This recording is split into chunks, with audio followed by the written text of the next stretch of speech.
After graduating from a vocational high school, I found myself taking a break at home at the age of 20, having become the black sheep of the family. During this time, I stayed at my uncle's house, where I shared special memories with my kind aunt.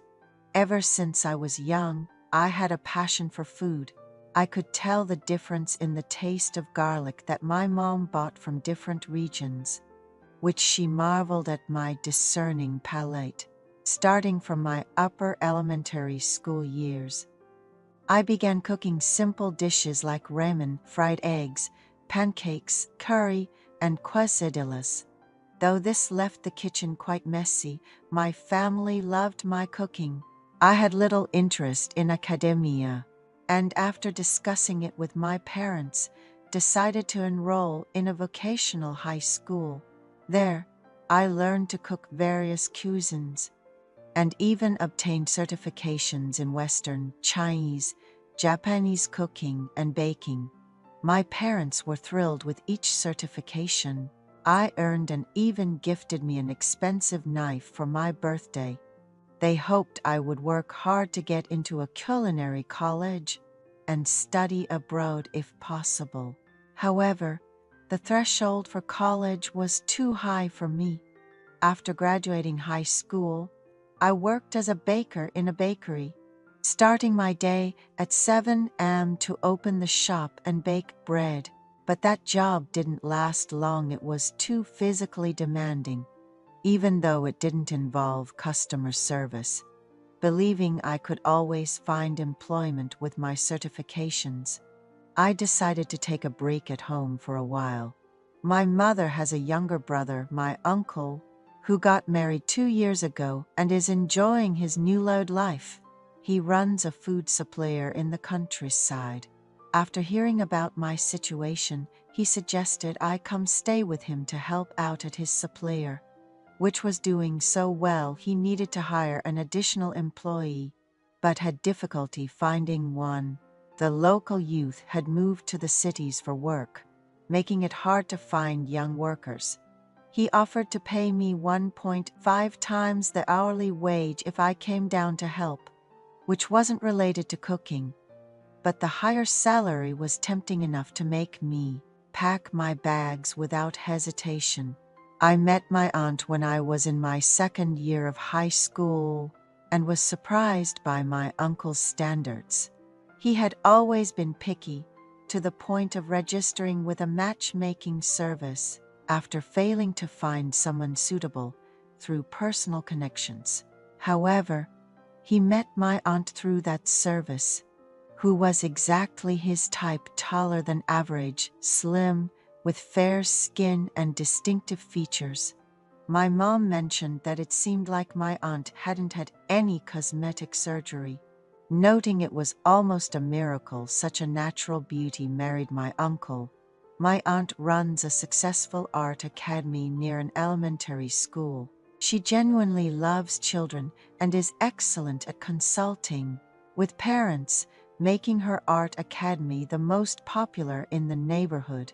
My uncle, on the other hand, is thriving in his business, but can't get help from my aunt, so he works with an accountant and a male employee. Following my aunt's advice, they have promoted the store, using social media and YouTube, and even give small gifts to customers who bring their children on Children's Day and Christmas. They also give small pantries to parents who come for consultations at the Art Academy, which has really helped spread the word among locals. My uncle asked me to come help for about 2 weeks, hinting I might stay longer depending on how things go, so I made sure to pack enough for an extended stay. I have a dog named Happy, who refuses to eat or relieve himself when I'm not around, so I brought him with me. Upon arriving at my aunt's house, we were warmly welcomed, though Happy initially barked at not recognizing her. But she loves dogs and quickly made friends with Happy. I apologized for bringing Happy, explaining my parents are too busy to walk him. My aunt kindly offered to accompany me on walks with Happy. My uncle comes home late every night because he's busy tidying the store. My aunt prepared a lavish dinner, and I went to bed early.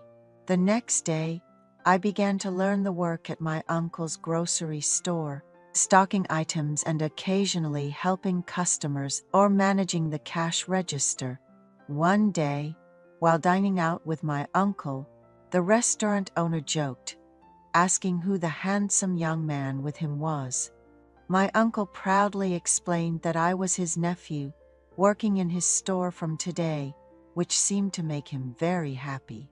Working 12 hours a day and coming home late became the routine, leaving little time to play with Happy. Fortunately, my aunt took Happy for walks, changed his pee diapers, and even bought his favorite cans of salmon and chew toys. Her kindness deeply moved me.